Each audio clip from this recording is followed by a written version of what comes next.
7 en punto, bienvenidos a Milenio, 19 horas. Morena recibe 285 inscripciones entre esta convocatoria que abarca la Ciudad de México y las 8 gubernaturas que estarán en juego en 2024.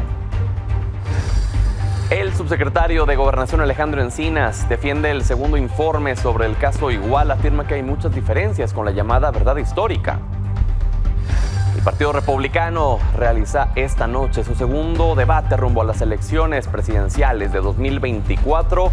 Son 7 precandidatos y de nueva cuenta no estará Donald Trump.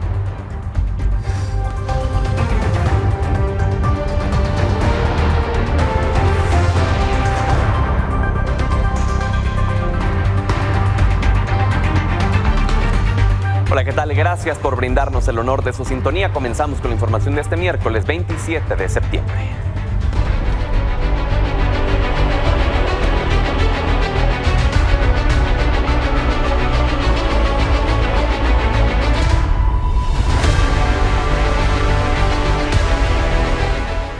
Iniciamos con información sobre los registros de Morena para contender por las candidaturas al gobierno de 9 entidades.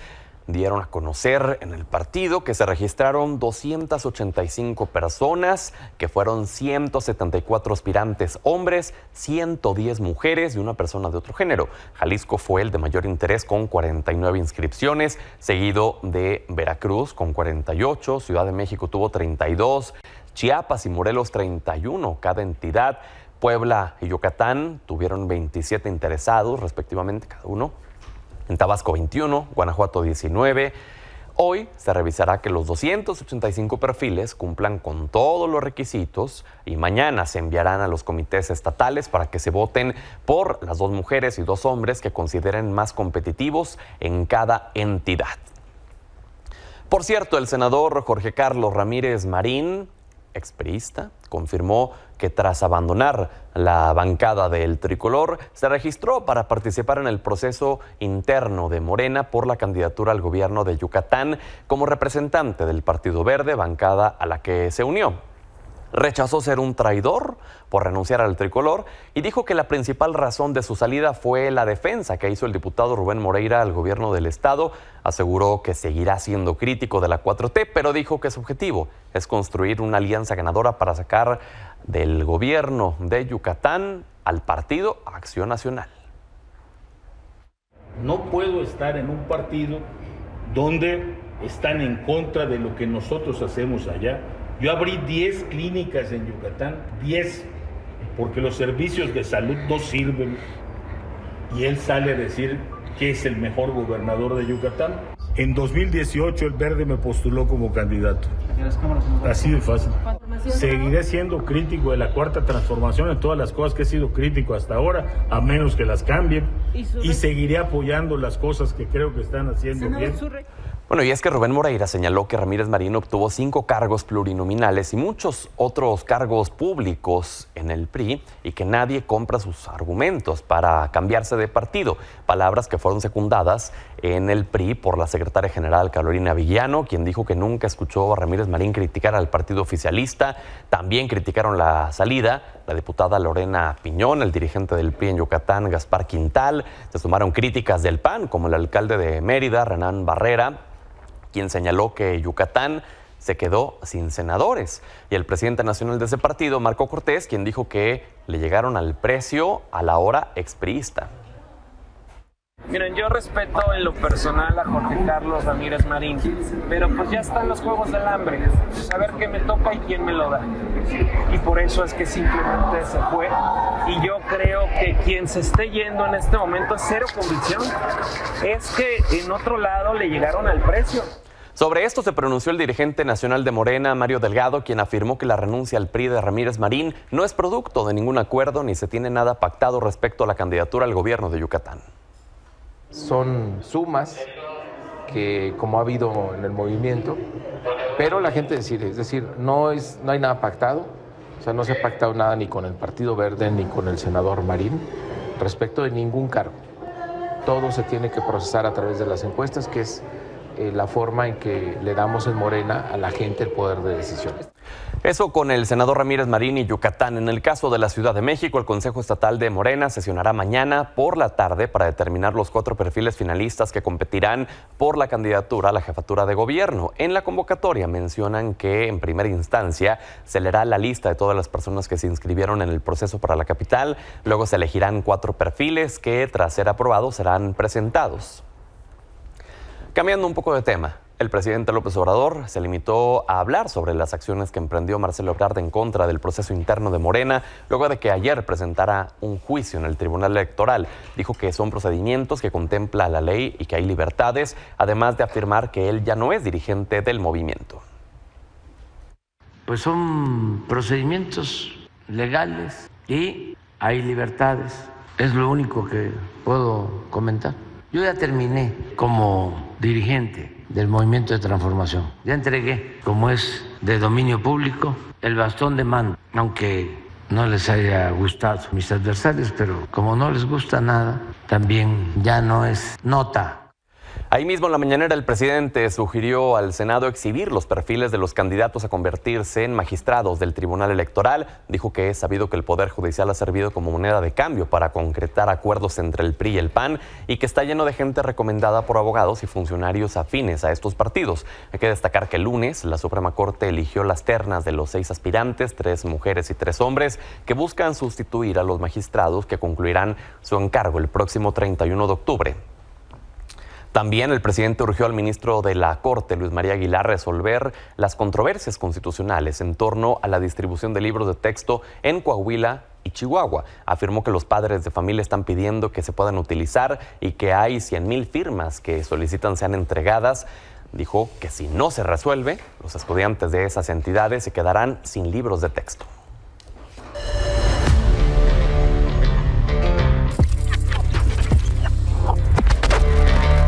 Miércoles de Política Joven. Saludo con gusto a Sofía Niño de Rivera, secretaria de Asuntos Internacionales de la Red del PRI, Natalie Bravo, jefa de oficina de la Secretaría General de Movimiento Ciudadano, Gerardo Vera, creador de contenido de análisis político, y Abraham Carro, coordinador nacional de jóvenes afines a Claudia Sheinbaum. Bienvenidos todos. Muchas gracias, Pedro. Gracias. Ya también recientemente te incorporaste a la Comisión Nacional de Encuestas, ¿no? También. De Morena. Vamos llegando y contentos, pues felices de estar en este nuevo encargo y hacerlo lo mejor posible. Ya lo tendremos oportunidad de platicar más al respecto. Claro. Pero en esta mesa hablemos sobre lo que dice Marco Cortés, son los Juegos del Hambre. ¿Qué es esto? A ver, el chapulineo en esta época en donde estamos a nada de las precampañas, en donde ya estamos prácticamente en este proceso electoral rumbo al 24, ¿es válido o no es válido, Gerardo? A ver, el chapulineo como concepto nunca me ha parecido válido, pero sí es válido cambiar de postura, sí es válido cambiar de partido político. Es decir, creo que hay que hacer esa pequeña diferenciación, ¿no? Una cosa es chapulinear porque el interés político va para acá, porque acá tengo más facilidad de obtener una candidatura, y otra cosa completamente distinta es, oye, pues me di cuenta de que la regué, mis convicciones están más alineadas hacia este lado. Ahora, coincido en algo con Marco Cortés, sí son los Juegos del Hambre, ¿no? Los Juegos del Hambre, por ponerle el peor título a esta temporada, ¿no? Porque de verdad, yo creo que de guionista Marco Cortés no la arma, ¿no? Primero, sin adentrarnos al tema que ya todos conocemos, un poquito más adelante lo vamos a hacer, pero como jóvenes ustedes, es que nos interesa saber qué opinan los jóvenes de cada partido sobre el chapulineo. Sofía. Bueno, si bien es una práctica muy común y que lo hemos visto siempre prácticamente, es algo que definitivamente debería estar regulado. Y es algo que no, o sea, si bien se ha discutido en el Congreso, se debería llevar a una instancia de la Suprema Corte, porque ahí realmente es donde se tendría que anteponer qué es lo que prevalece, el derecho de asociación que tienen todos los políticos o militantes de una fuerza política, o el derecho de representación ciudadana que tienen los votantes de cierta circunscripción o cierto distrito y que realmente parece que están votando pues por algo con publicidad engañosa. Entonces, ahorita estamos viendo, es la época perfecta, las precampañas electorales de esta promiscuidad política, por así llamarle al chapulineo, y creo que va a ser la constante, pero debería estar regulado. Abraham, ¿tú qué piensas del chapulineo? Yo creo que en este momento en nuestro país se está discutiendo 2 proyectos de nación.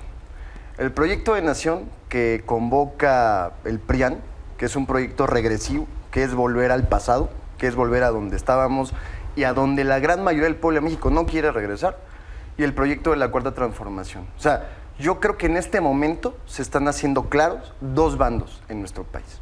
Entonces nosotros convocamos abiertamente al público en general, militantes de partidos políticos y sin militancia, a sumarse al lado correcto de la historia.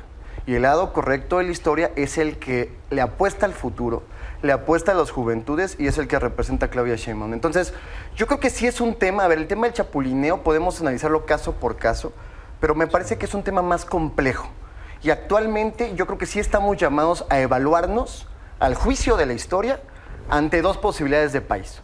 Al que representa el pasado, y le hacemos nosotros la convocatoria a todos los militantes de todos los partidos políticos para que asuman su responsabilidad histórica. Hoy México los convoca y los está observando y les pide que tomen postura. Antes de que se pongan los guantes, porque ya vi a Sofía que quiere responderle con todo, vamos a escuchar la opinión de Nat respecto al chapulineo y ahora sí, vamos con las adhesiones que tuvo Claudia Sheinbaum de priistas, panistas, hasta el Movimiento Ciudadano, con el caso de Jorge Carlos Ramírez Marín. Pero Nat, primero tu opinión. Pues Pedro, me voy a poner un poco los guantes, porque con lo que acaba de decir el compañero, esta idea que quieren vender los políticos de siempre, la política vieja, los mismos que le han fallado al país, es eso, que solamente hay dos opciones cuando claramente se tiene que saber que no es así. Si hay una tercera opción, que como se ha mencionado en repetidas ocasiones, es Movimiento Ciudadano, que no estamos violando el periodo electoral como lo están haciendo, que les vengan a hablar de que son lo nuevo y los jóvenes, cuando están repitiendo las mismas prácticas priistas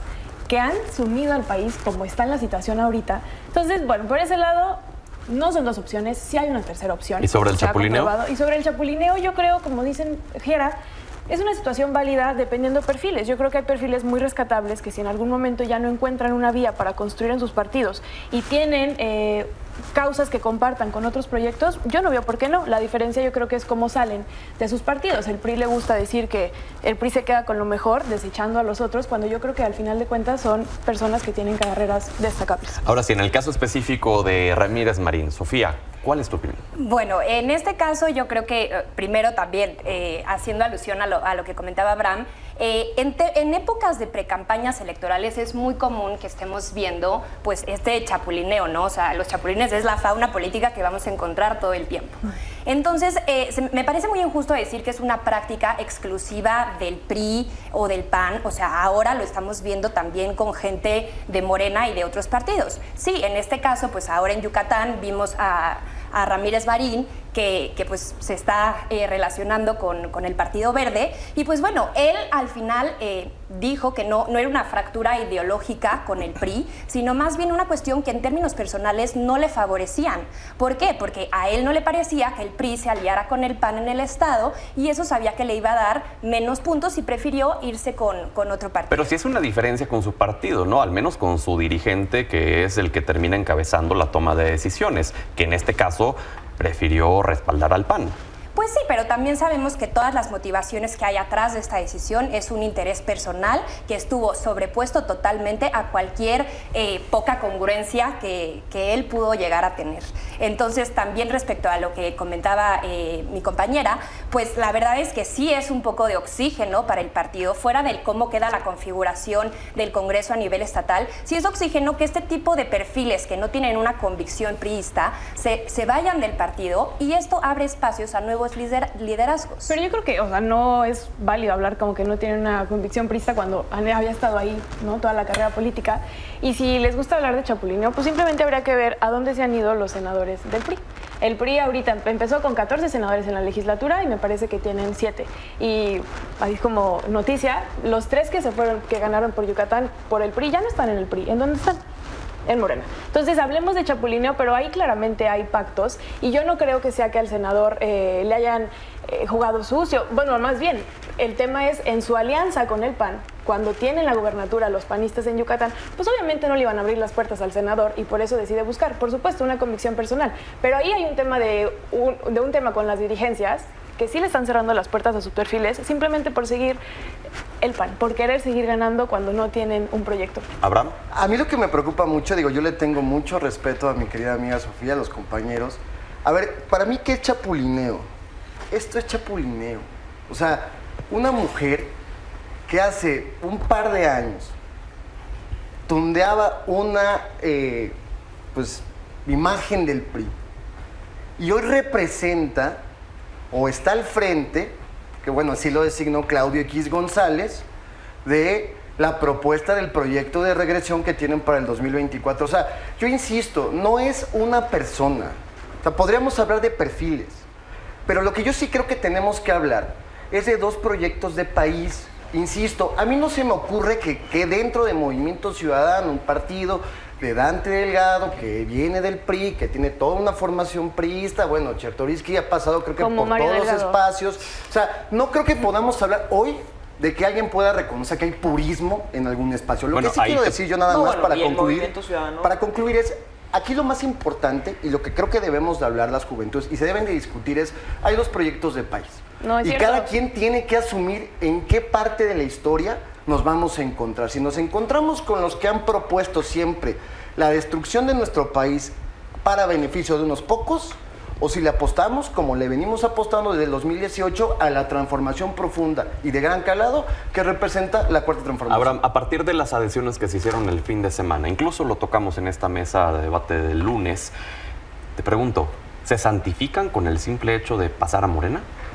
Yo creo que no se santifican. Escuchaba apenas la entrevista que tuvo contigo un querido amigo Toño Atolini. Yo no creo que se santifiquen. Yo creo que cada perfil debe de juzgarse y la historia debe de juzgar a las personas en su tiempo y en su presente. Entonces, a mí me parece que todos los que levanten la mano, que quieren formar parte del lado correcto de la historia, tienen el derecho a hacerlo. También hay un público, hay un pueblo que debe decir si esas personas representan la transformación. Entonces, yo creo que sí se debe de hablar de personas, pero principalmente se debe de hablar de dos proyectos que están en discusión y que se van a enfrentar próximamente en 2024. Gerardo. Precisamente yo no creo que se santifiquen, y ese es el tema. A ver, al final de cuentas, Ramírez Marín es un perfil más técnico, es un perfil un poco más preparado, ¿no? Dentro de esta politiquería, esta grilla. Pero al final de cuentas sí estuvo en el gabinete de Enrique Peña Nieto, por ejemplo, ¿no? Y no podemos ignorar ese hecho. Pero tampoco creo que Movimiento Ciudadano sea la excepción o sea, no forme parte de esta tendencia. Hace poquito veíamos a Alfaro amagando con chapulinear también porque no le estaban abriendo las puertas a sus candidatos dentro del Estado. Entonces, a ver, al final de cuentas lo que hay que tener muy claro es eso, ¿no? ¿Por qué se da el chapulineo? Y creo que es un poco...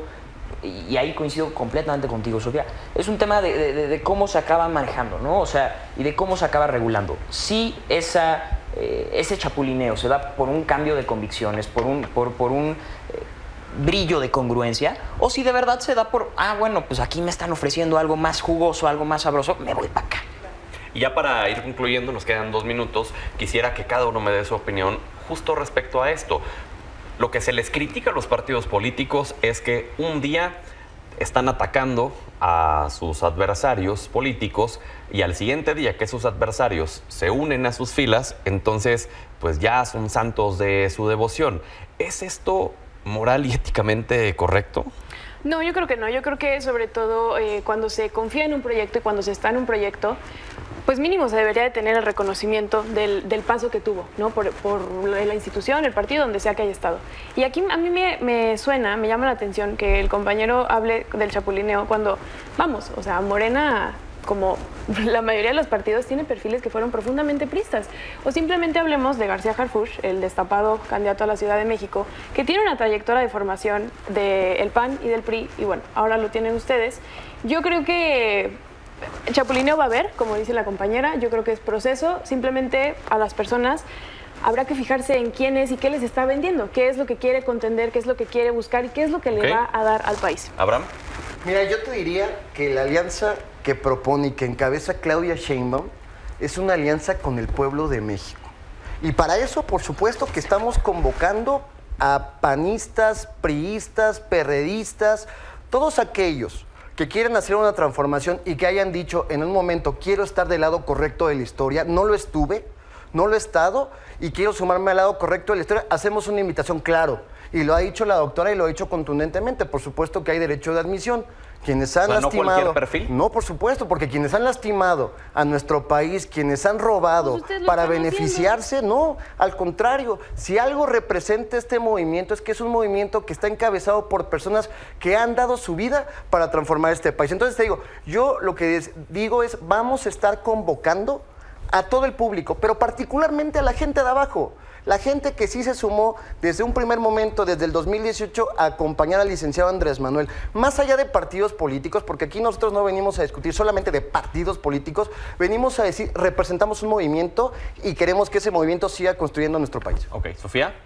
Bueno, ahí me parece que respecto a lo que tú dices, es una responsabilidad no solamente de los partidos políticos el tema de evitar este chapulineo y esta práctica. También es una responsabilidad de nosotros los jóvenes y de todos los ciudadanos que tienen esta responsabilidad y derecho de salir a las urnas y decidir quién nos va a gobernar, de evaluar cuál es el proyecto. No se trata nada más del perfil, por supuesto que el perfil es lo importante y creo que muchas veces en estas precampañas nos enfrascamos mucho en analizar cuál es el perfil, ¿no? Omar García Harfuch, sí, es el policía guapo y entonces eso da votos, ¿no? Que ni siquiera es de izquierda. Aparte la incongruencia detrás. Les pido que vayamos concluyendo, por favor. Pero bueno, justamente nada más como para sintetizar el punto, a lo que yo voy es analicemos cuál es el proyecto que realmente trae cualquier partido político y sobre todo el candidato o la candidata y no solamente el perfil, porque con esto da igual que la práctica política del chapulineo siga. Okay. Sino nosotros tenemos el poder de que eso no sea algo definitivo. Gerardo, y contigo cerramos. Muy sencillo, Pedro. Votemos por perfiles, por proyectos, no por partidos. Muy bien. Gracias a todos por haber estado aquí hoy. Gracias a ti, Pedro. Pausa, ya volvemos. Estamos de vuelta. El subsecretario de Gobernación, Alejandro Encinas, presentó el segundo informe por la desaparición de los 43 normalistas de Ayotzinapa. En él aseguró que hay muchas diferencias con la llamada verdad histórica y no tiene semejanzas como acusaron los padres de los estudiantes. Destacó 3 puntos de diferencia: que los estudiantes iban a tomar autobuses para trasladarse a la Ciudad de México el 2 de octubre de 2014, que en ningún momento estuvieron juntos después de dejar la central de autobuses y que el día de los hechos los grupos delictivos participaron en colusión con autoridades de los 3 niveles de gobierno. Rechazó la versión de que había infiltrados del crimen organizado entre los normalistas, como sostenía la pasada administración. Podemos afirmar que en ningún momento los normalistas establecieron comunicación alguna con elementos de seguridad pública ni con números identificados con miembros de Guerreros Unidos. Eso para nosotros es muy importante porque no existe ninguna prueba o evidencia de que hubiera algún vínculo de los estudiantes con el grupo delictivo o con cualquier otro grupo delictivo que operara en la región. Y hablando de este caso, el exsecretario de Seguridad Ciudadana de la Ciudad de México, Omar García Harfuch, aseguró que nunca participó en los hechos registrados en Iguala ni en la llamada verdad histórica. En un comunicado afirmó que no hay ningún señalamiento que lo relacione con la desaparición de los normalistas de Ayotzinapa. Precisó que en octubre de 2014 se desempeñaba como integrante en la División de Gendarmería de la Policía Federal y no como coordinador estatal de Guerrero, y que en las juntas que participó nunca tuvo intervención alguna sobre el caso, lo cual dijo está documentado por la Sedena. Sobre este tema, el presidente López Obrador aseguró que la investigación del caso Ayotzinapa seguirá adelante hasta conocer la verdad, aun si los padres de los normalistas ya no le creen al gobierno. Mencionó que tras dar a conocer la relatoría de hechos y los documentos del ejército, se mantiene el compromiso de mantener la averiguación abierta y se continuará buscando hacer justicia. Y en otro caso, en el de los 7 jóvenes que fueron privados de la libertad el pasado domingo en el municipio de Villanueva, Zacatecas, esta tarde la Fiscalía del Estado informó que fue localizado con vida una de las víctimas, así como los cuerpos de otras 6 personas tras realizarse un operativo especial. Se detalló que el joven fue trasladado vía aérea al Hospital General, mientras que agentes forenses trabajan para el rescate de los cadáveres al estar ubicados en una zona de difícil acceso. Además, se confirmó que 2 personas originarias de Durango fueron detenidas. Vea esto. Un equipo de nuestro Canal 6 fue agredido esta tarde mientras realizaba nada más que su labor periodística. Estaban haciendo su trabajo en las inmediaciones de la colonia Granjas México, en la Ciudad de México, en la alcaldía Iztacalco. Hay al menos 12 detenidos por estos hechos.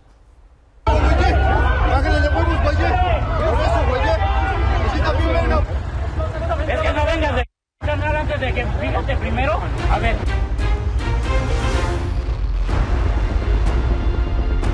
Nos querían golpear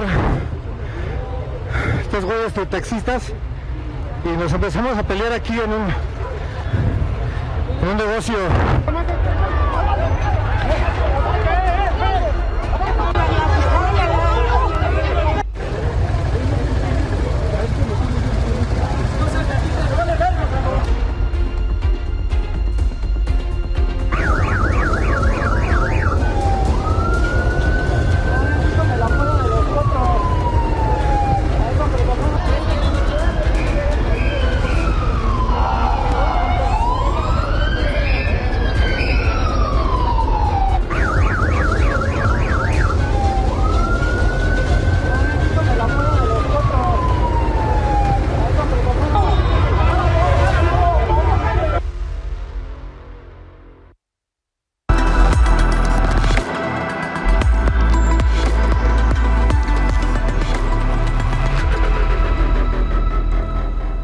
Miércoles de la Data con nuestra colaboradora Estefanía Veloz. Bienvenida, Estefanía. ¿Cómo estás, Pedro? Hoy es el Día Internacional del Turismo. Ah, ¿en serio? Sí, vamos a hablar de los datos de turismo que hay en México, específicamente de los datos del INEGI que hablan sobre el ingreso de viajeros internacionales a México.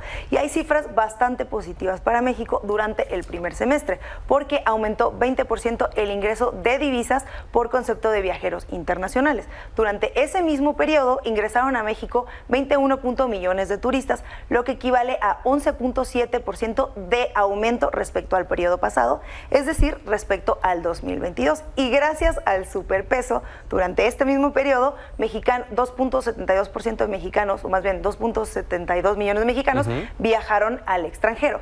Pero el mes que más recibió turistas en México, claramente porque es verano, fue junio, con 3.321.348 que ingresaron a México, y esto representa un 14.6% de aumento respecto a junio del año pasado. En estos días nos han dado unas cifras interesantes sobre lo que implica el Producto Interno Bruto, es decir, bienes y servicios turísticos, y el aumento que ha tenido este año, que ha sido de 8.4%. Y es que el turismo equivocadamente suele percibirse como, ay, es que hay que destinar dinero al turismo y pues ya se perdió el turismo, pero al final del día el turismo representa una actividad económica tan importante para un país como es el nuestro, como el México, que tiene todos los ecosistemas, como el México, que tiene tantos destinos turísticos y que tiene en esto basado la economía de muchas localidades incluso. Entonces, el turismo termina siendo una actividad importantísima para nuestro país. Y que ha tenido una recuperación importante saliendo del COVID, que creo que afectó a la mayoría de los países que viven del turismo, como tú dices, y México ha avanzado muy bien en esto, por una razón, por el fomento y también por las vacunas que hay en México, que eso permitió que la gente pudiera viajar con más facilidad por su política de COVID, y pues eso nos tiene con cifras positivas que esperemos que en los próximos años logre recuperarse para que esté en los mismos números que antes del 2019. Exacto, porque si bien es importante el recibir a extranjeros, pues también creo que hay una gran importancia entre que nosotros como mexicanos hagamos turismo en México. Claro, y aparte hay dos tipos de turismo, el turismo internacional y el turismo fronterizo, que también representa una gran parte de este turismo que entra a México, que sale y entra y también gasta bastante dinero, y eso es interesante.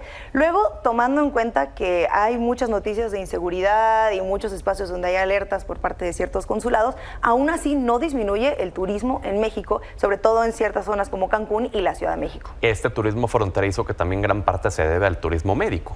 Sí, exactamente, también, que esa es otra conversación. Exacto, porque en Estados Unidos suele ser caro el recibir la atención médica, dental incluso, etcétera, que terminan cruzando la frontera para poder realizarse este tipo de procedimientos, incluso hasta procedimientos estéticos que terminan siendo más baratos, y con la conversión del dólar al peso, pues bueno, se suele llevar en la práctica. Y ahí también es todo un tema, ¿no? Claro, y durante los primeros meses de este año hubo una crisis respecto al costo de los huevos en Estados Unidos y eso registró un aumento de gente que cruzaba de Estados Unidos a México para comprar productos de canasta básica y eso también pues se registra como turismo, ¿no? O como ingresos extranjeros de divisas. Exacto, y también importante lo que mencionaste de el peso frente al dólar, que da la oportunidad también de poder hacerlo a la inversa, de poder ir a Estados Unidos y poder gastar dinero por allá, ¿no? Sí, que nos da estos números que son muy positivos para la economía mexicana y también pues, para los mexicanos que son los que viajan. Pues muy bien, Estefanía, gracias como cada semana. Gracias, Pedro. Vamos a la pausa y ya regresamos.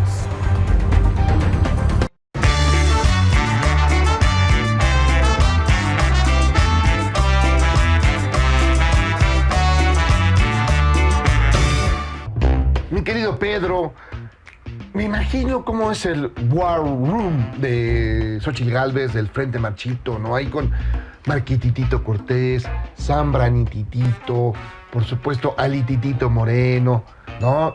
Con Claudio 13X, González, ¿no? Dirimiendo. ¿Cómo le hacemos para revertir, pues, estos procesos políticos que no nos están favoreciendo claramente? Pues no solo por la...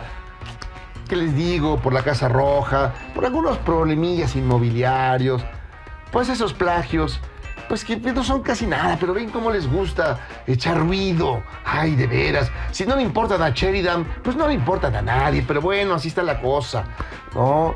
Pues, ¿qué tal?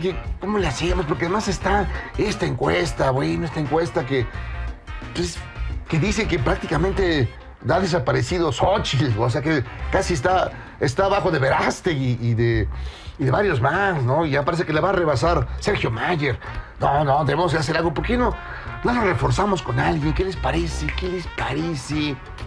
Claro, Javier Lozano, ese personaje de los Palderos de Alarraqui, un tipo lúcido, tranquilo, morigerado, nunca insulta, nunca es arrebatado, ¿no? Y bueno, hasta en la Wikipedia lo reconocen como el saco de pus. No, hay que traer ese, por supuesto, sí, claro, bravo.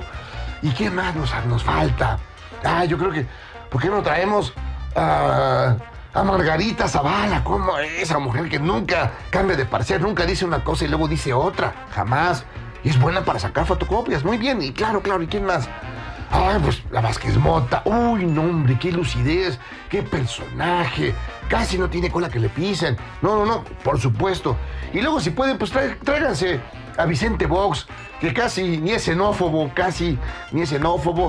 Y ya de plano, Marcelo Ebrard, pues al fin que se está convirtiendo en el chiquilicuadri. No, sí, ya con eso la vamos a armar, amigos. Estamos listos para defender a nuestra campeona, que bueno, anda un poquito maltrecha, pero ya se va a levantar, aunque me la abuchen de vez en cuando.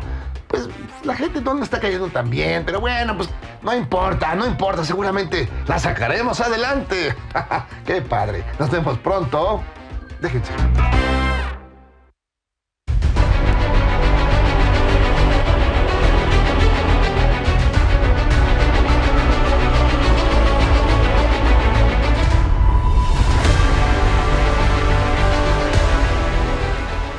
Ya le decíamos de la cantidad de gente que se inscribió en los distintos estados en esta convocatoria que abrió Morena para también sus aliados, pero hablemos de Chiapas en específico. Tengo el gusto de saludar a Patricia Armendáriz, diputada aspirante a la gobernatura por ese estado, una empresaria reconocida nacionalmente, a quien le agradezco que esté con nosotros aquí. Muchas gracias. A la coordinación de la 4T. Bueno. Es bien importante. Formalismos que... No. Ya sabemos en qué derivarán, pero lo corrijo entonces a la coordinación de los comités de defensa de la Cuarta Transformación en Chiapas. Tuve que hacer plana para poder aprendérmelo todo completo. El tema es muy crucial porque vas a defender a la 4T primero. Y si eres muy bueno en las encuestas, tienes que encuestarte después. Pero el concepto es muy importante. Nadie está compitiendo por la gobernatura per se. Estamos compitiendo por ser los mejores portavoces de la profundización de la Cuarta Transformación. Que eventualmente se convertirá, dados los tiempos. Sí, por supuesto. Dados los tiempos. Sí. Pero bueno, dejando de lado de los formalismos, bueno. Cuéntanos, ¿me permite hablarle de tú? Por favor. Cuéntanos, ¿por qué inscribirse en esta convocatoria? Mira, es una cuestión genética. Yo soy chiapaneca corazón.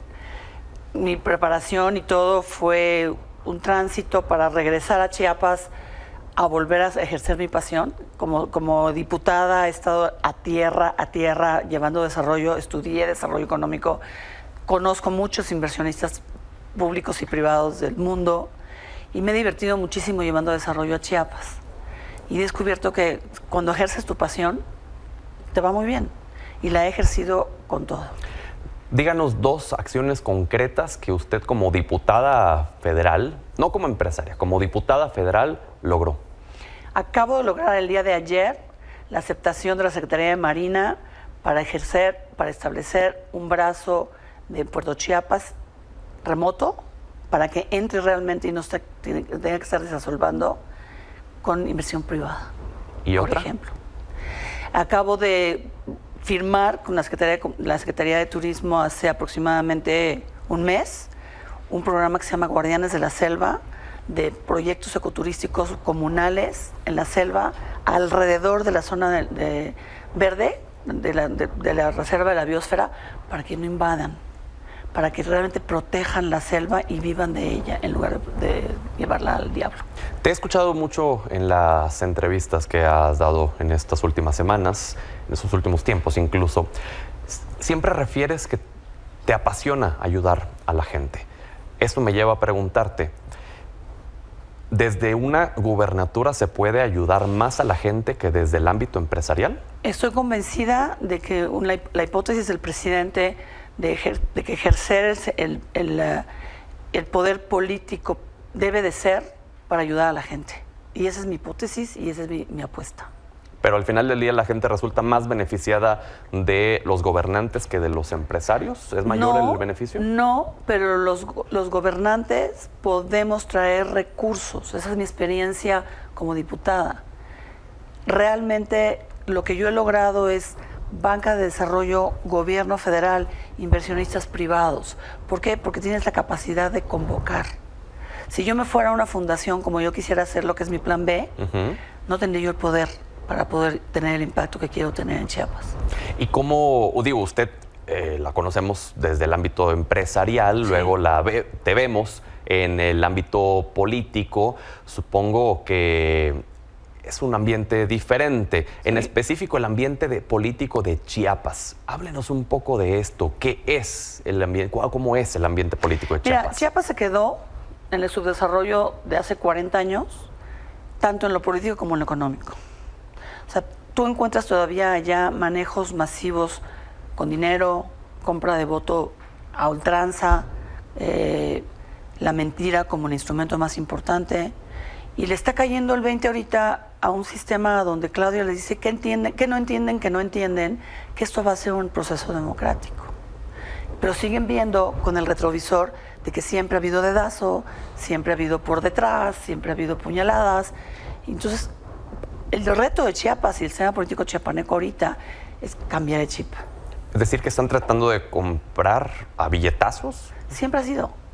¿En la cuarta transformación en Chiapas? No. Antes de Rutilio Escandón, la manera de ganar una gobernatura en Chiapas era el acarreo, la compra del voto, y esa es la parte que yo estoy tratando de eliminar. Claro que no lo puedo hacer de un manazo, ¿no? Morena gana solo en Chiapas. Rutilio realmente no tuvo necesidad de nada de eso, y eso no es la técnica de Morena. Por eso estoy ahí. ¿Y la contienda interna hoy en día, cómo la ves? Pues somos muchos, a todos los respeto. He tenido ya el gusto de conocer sus trayectorias. Antes los veía yo en la tele, antes de ser diputada. A todos los veía yo compitiendo. Entonces son bravos todos, y todos tienen su justificación y mi respeto. ¿Es cierto eso que se menciona, que a fuerza va a ser una mujer en Chiapas? No es a fuerza. Yo creo que Morena tiene la virtud de cada vez organizarse mejor en las metodologías y en los términos. Al final van a tener que agarrar y tener un crucigrama completo y decir, a ver, ¿queremos ganar Jalisco, sí o no? ¿Tenemos posibilidades de ganar a Jalisco? ¿Con quién? ¿Con el más competitivo, que es fulanito de tal en las encuestas? Va. ¿Qué es? ¿Hombre o mujer? Es hombre. queremos ganar Tabasco, no, Tabasco está ganado. Queremos ganar Yucatán, queremos ganar Guanajuato. Es a donde el presidente está tan preocupado del sistema judicial, ¿no? Entonces como que van a poner sus prioridades primero, como yo lo veo. Claro. No soy ni siquiera el consejo. Sí. Van a poner sus prioridades y van a decir, bueno, y el final, pues son mujeres. ¿Y tú confías quedar como finalista en este proceso interno? Sí, la verdad sí. La verdad sí, porque Morena me ha acogido de una manera extraordinaria. Por eso es que he logrado permanecer como una política en pañales, pero me han acogido muy bien. Yo estoy segura de que Morena valora lo que yo le puedo aportar al movimiento. ¿Y hacia la gente, te consideras política? No, soy muy neta y la política es mucho de mentiras, de falsedades, no, pero me considero muy cercana a la gente, estoy muy en tierra, o sea, mi trabajo como diputada federal fue desde las comunidades más marginadas para arriba. El político lo primero que hace es qué comunidades me van a dar más voto. Ok. Entonces yo soy más tierra. Le pedimos a la gente que mandara preguntas para ti, sabiendo que vas a estar con nosotros. ¿Me permites, por favor, leerte algunas de las preguntas? Nuestro público es duro. Yo feliz. Muy bien, bueno, dice Jonathan González, ¿qué le diría a la comunidad lacandona y a quienes reciben programas sociales sobre sus declaraciones pasadas de que los lacandones están acostumbrados a pedir? Los lacandones y yo tenemos una relación de muchos años, porque soy presidenta de Nabolom. Entonces somos amigos, somos brothers, nos llevamos muy fuerte. Ellos me exigen mucho. Hay un tema de ahorita, por ejemplo, me llamó Chanquín, el mismo personaje que el audio, un año después compró a alguien para cachetearme políticamente, y me dijo: Pati, necesito verte porque necesito, y por cierto aprovecho esta oportunidad, porque ya estamos otra vez invadiéndonos. El presidente dijo: ni un metro más de la selva, por favor, ¿qué vamos a hacer? Lo fui a ver hace 3 días, platiqué con él otra vez, como mi amigo. ¿Ya se sanó esa herida? Es que se sanó desde el día siguiente, cuando protestó y me dijo: me extraña mucho que me hayas insultado de esa manera. Le dije: Chanquín, te pido 1000 disculpas. Tengo un problema de carácter que ya estoy trabajando y toqué fondo con este milenio, con este problema. ¿Cómo te cambió esa situación?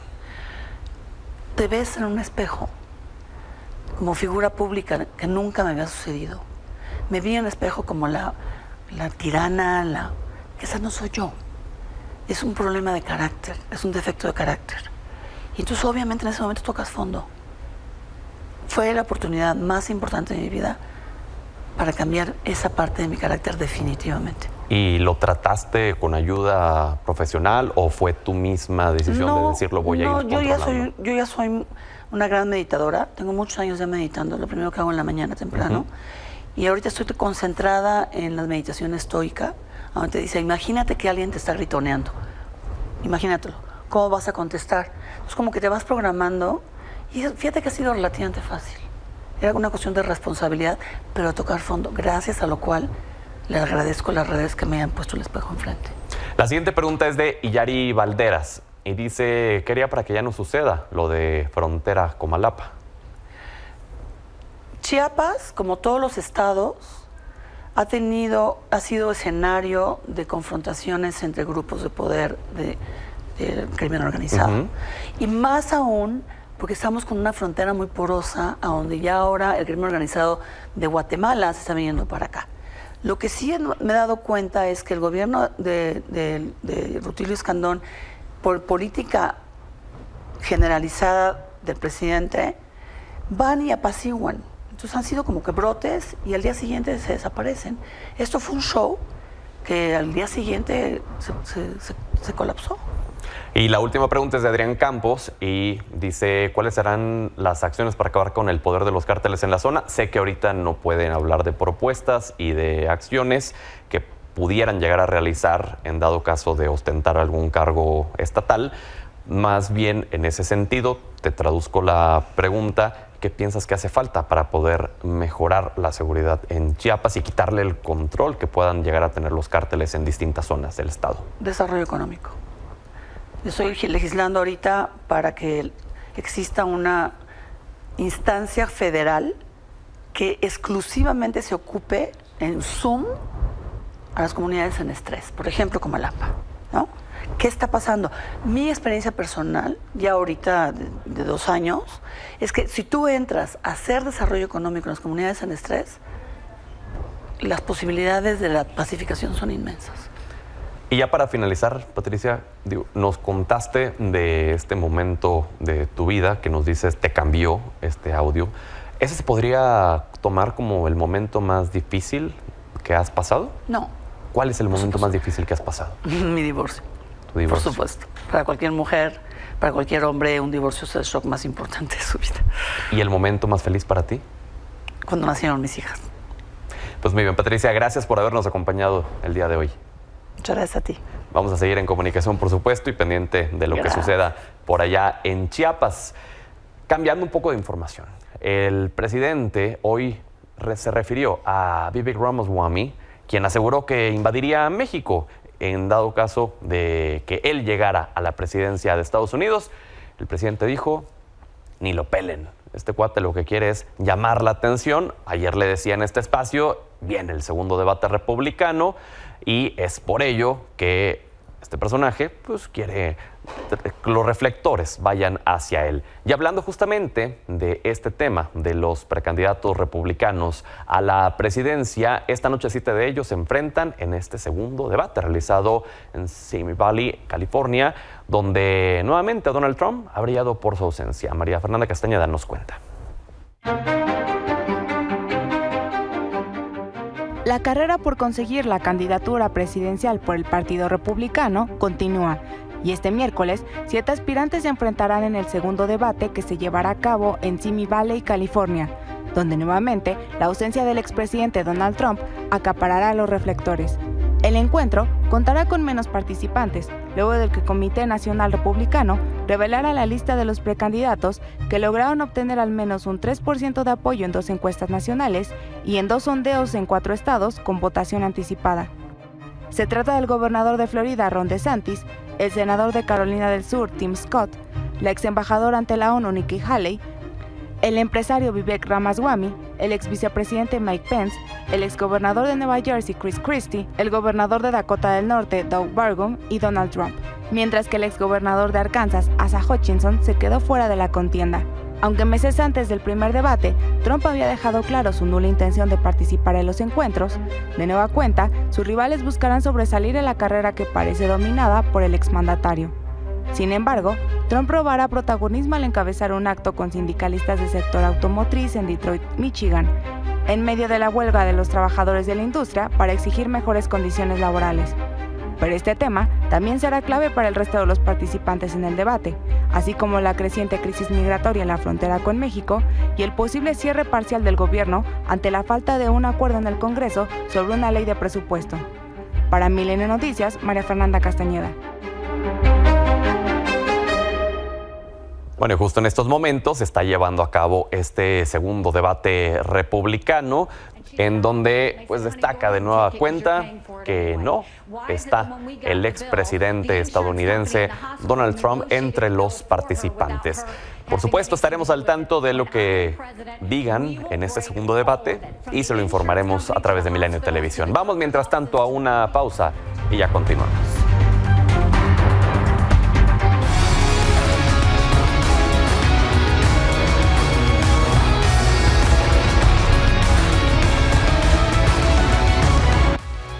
Yo te diría que lo primero es dejar que corran los procesos, ser nosotros cautos y respetuosos de ello, y posterior a ello seguramente habrá pues algún pronunciamiento mucho más oficial por parte no nada más de un servidor, sino de la propia liga y la asamblea de los dueños, con la intención de determinar pues cuál puede ser el futuro de Julio, si existe o no la posibilidad de regresar a la Liga Mexicana.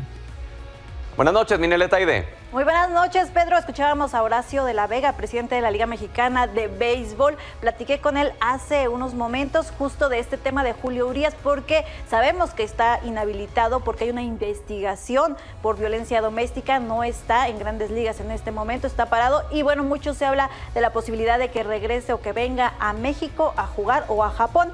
En este caso dice Horacio de la Vega que quieren ser muy responsables, muy respetuosos. Saben que es un tema delicado, Pedro, pero dice, hay antecedentes de otros peloteros que han venido a México siempre y cuando legalmente pues se diga que son inocentes, ¿no? Legalmente, o que ya hayan transcurrido su, pues por así decirlo, castigo en Grandes Ligas. Una de estas dos condicionantes es la que tendría que cumplir Julio Urías para venir a México, porque esto ya es reincidencia, Pedro, recordemos el tema de la violencia doméstica, así es que seguramente habrá una sanción más allá de la legal por parte de Grandes Ligas por todo esto que está ocurriendo con el mexicano, así es que pues hay posibilidad, pero siempre y cuando resulte inocente. Oye, ¿y la entrevista completa a qué hora la podemos ver? La entrevista completa la vamos a ver a las 21:45, no se la pierdan para que escuchen todo lo que menciona Horacio acerca de este caso y también noticias respecto a la Liga Mexicana de Béisbol con la Comisión Nacional de Derechos Humanos, porque ellos también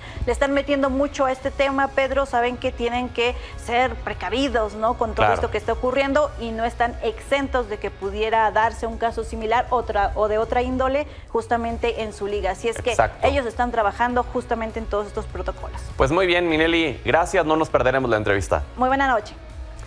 Y gracias a usted por habernos brindado el honor de su sintonía. Hasta mañana.